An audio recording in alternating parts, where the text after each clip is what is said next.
Ito ang News TV Live. Kasalukuyan pong nagbibigay ng pahayag si Pangulong Duterte sa kanyang pagbisita sa mga sundalo sa 4th Infantry Division Advanced Command Post sa Butuan City. Panoorin po natin.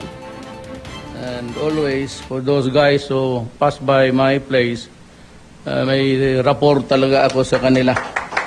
Personal. Colonel Gakal, Colonel Inakay, the officers and troops of the 401st Infantry Brigade, 402nd, and the tactical group, ang mga tagatug. Yung meron akong speech na prepared.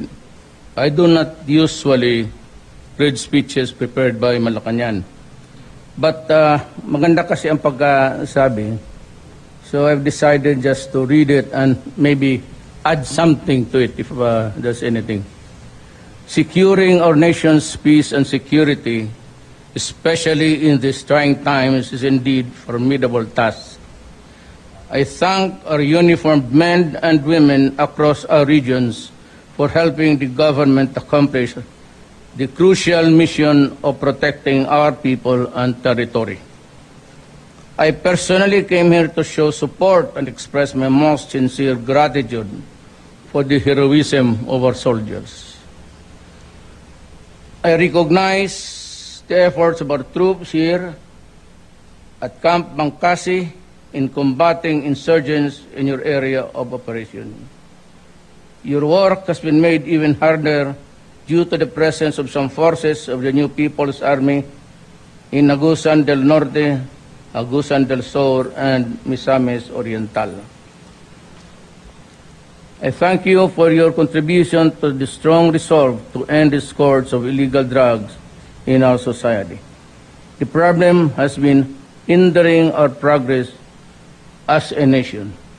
If we succeed over it, we shall have a healthier and more productive citizens who can work with government in sustaining our strides towards development. I also count on you to engage the community and civilian authorities in the fight against illegal drugs and terrorism. More than just being defenders of our land, the military also serves as an inspiration for our countrymen to actively participate in nation building. By raising awareness among our people about the roles in the society, they shall be able to help achieve our aspirations of real and lasting change. I call on you to continue performing your duty to our country, especially as martial law remains in effect in Mindanao. Remember the valor and patriotism of your fellow soldiers who offered their lives for the country. Remain steadfast in upholding national peace and security and continue the fight for the Philippines. Good day. Dunga,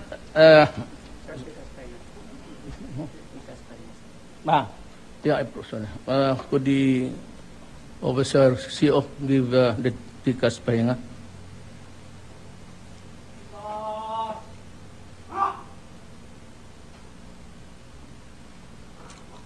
May gusto akong idagdag. It was not a question of any failure on part of government. Kasi naman tayo, we have adopted a very soft policy towards mga rebels. And this came about because nagdadala sila ng baril. And since we are thinking of getting peace with the MNLF and MI, ang laro ng armas dyan, we took it for granted. We took it really for granted na. Pero alam natin na mabibigat. Pero hinayaan kasi natin because we never knew at the time kung sino talaga ang kalaban. Yung bang mga politiko nag-aaway, nagre-rido sila, o yung mga ito private army, ito ng politicians. Ngayon, kalabas-labasan, itong Maote were bringing the firearms surreptitiously at hindi natin nakuha na gaano na karami ang amo pati baril sa loob. And besides, it was not a failure of intelligence, kasi kung makita ka sila may armas, tapos sabihin nila MIMN, ang standing order naman is, ang galawin, baka sakali. Papakiusapan pa natin ang mga kapatid natin. Walang gulo. But all the while,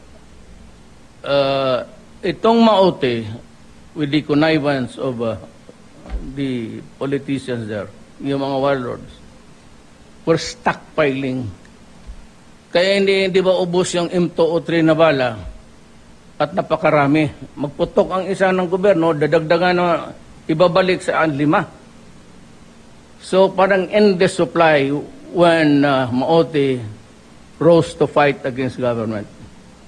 Naghintay lang sila noon ng bikil, tawag nila yung rason, that mag-serve ng warrant of arrest, which is an everyday occurrence anywhere in the Philippines, lumaban. Ayaw, nagkabakbakan. At yung forces ng mga Indonesia na sa bukid-bukid, nagbabaan. So you have a conglomeration there of ISIS fighters from Syria, Indonesia, Malaysia, Sri Lankan, at yung mga Arabo na, yung maputi yung Arabo na Kuwait. So the fighting is going on, but of course it's winding up, but at the cost of so many soldiers also. And that is the danger ng Maote at ISIS. Bantay kayo dyan. Mahirap kalabanin yung taong gustong mamatay. And you might be aware of the intelligence which is really true. There's a publication there to kill or non-believers. Hindi yung kasi marami rin tayo ditong Mindanaoan. But yung mga unbelievers, ibig sabihin those who do not practice the religion of Islam, they have so corrupted the name of God in a form of religion to kill many innocent persons and to destroy for nothing. Wala talagang isang namatay na Islam o Kristyanismo na bumalik dito ng totoo yung Diyos na yan. Yan ang mahirap. Ngayon, kung yan ang mga kalaban natin, matindi yan. Kaya anywhere in the Philippines, pag naamoy ng intelligence na meron dyan, we should start the build-up. At tapusin natin in the nip of the bud. Kukunti pa lang natin hintayin. And we have so many jets to do that. We have to use the air assets now because we are up against fighters. Galing yan dyan sa Middle East. And they have learned the art of brutal killing. Susunugin ka, putulan ka ng ulo kung ano-ano pa. Pag hinayaan natin yan ng ganon, patay ang Pilipino. We welcome Islam. My lola was in Maranao. She was Islam.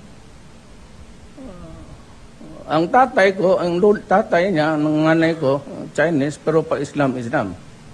But ang Islam doon, yung talagang lola ko. And yun sila, they were practicing Islam as a religion.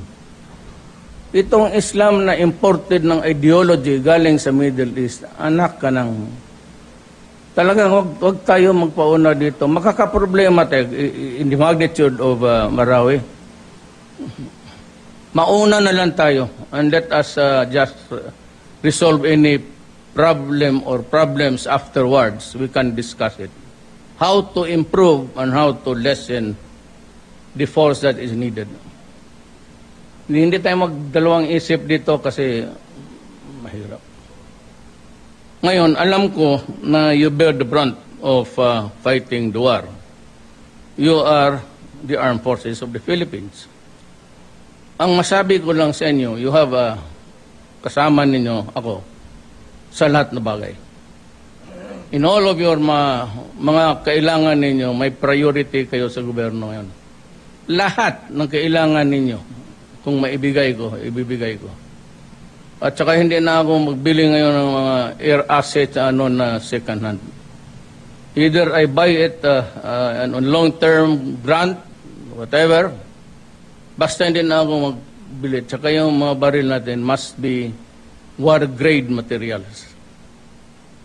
At ayawan ko kung maniwala kayo sa akin, hindi masyado o kilala. Hindi kayo pabayaan.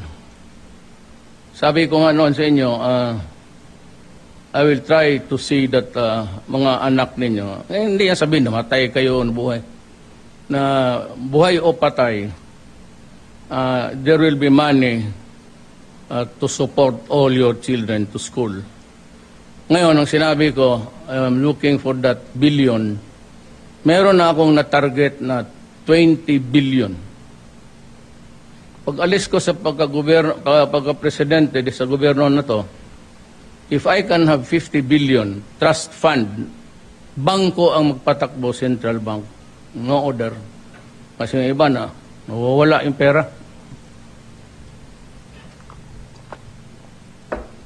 50 billion, money market nila yan, that would suffice for all your children. Ang interest lang yan, 50 billion. Wag lang galawin, wag lang bastusin, wag lang anuhin na iba. That will be enough to sustain the education of your children. Whether you are dead or you're alive, di mas mabuti, makita mo pa anak mo kapatapos. You know, because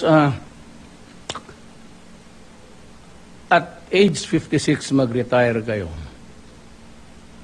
Kinumpute kasi ng actuarial, yung mga anak ninyo, by that time, is nasa college pa. Kung mag-asawa ko on the average of 28, 29, 30, 31, by the time mag-abot kayo ng 56, ang anak ninyo nasa college pa. So, kailangan talaga na ang bata does not have to wait for the retirement of the father or death benefits or whatever. I will see to it na doon na kunin lahat ang Depende lang rin sa grado, ha? Kaya may mga anak mo rin tayo. Ako, may anak ako, dalawang lalaki ko, ayaw talaga mag-aral.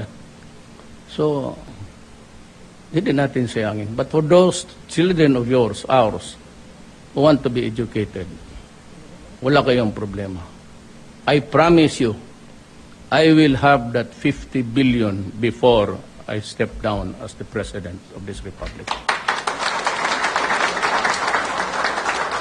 Saka lahat ng hospital ninyo ngayon may MRI na, kinumpleto ko na. Generator ninyo more than sufficient to light the hospital. In Cagayan, in Hulo, lahat. So, wala kayong, binibigay ko sa inyo lahat talaga. Pati yung modern machines. Yung barrett, kasi hyperbaric. Kasi yan, ang advice ko, gamitin ninyo yung aeroplano ko, yung presidential plane, to ferry the wounded.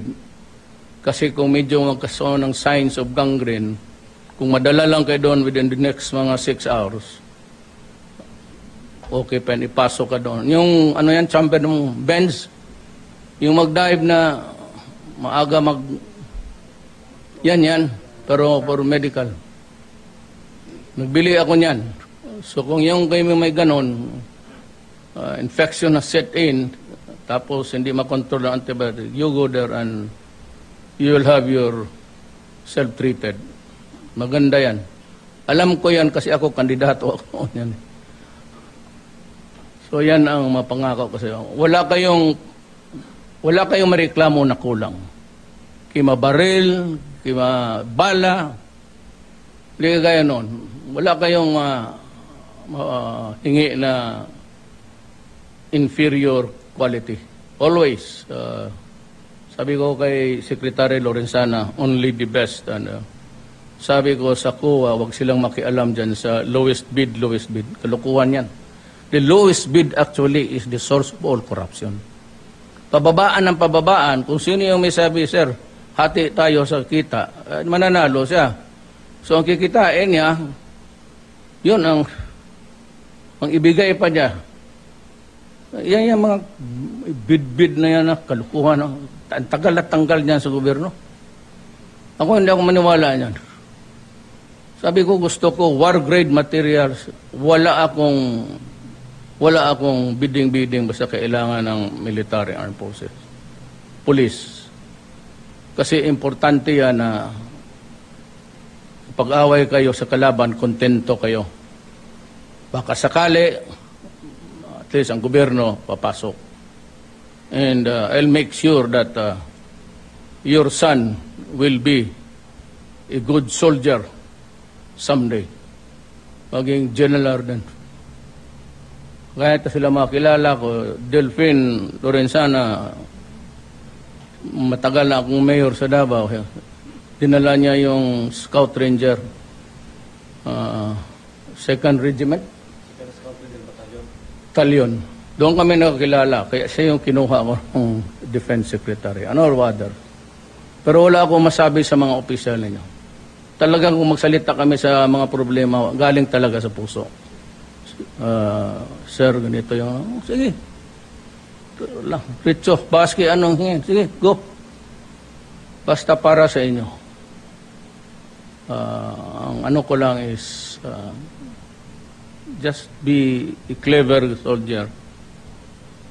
Gamitin mo ng lahat instincts mo to survive so that you'll have a time to see maybe your grandchildren. But not of us will be lucky. Baski ako, lahat naman tayo na mamatay.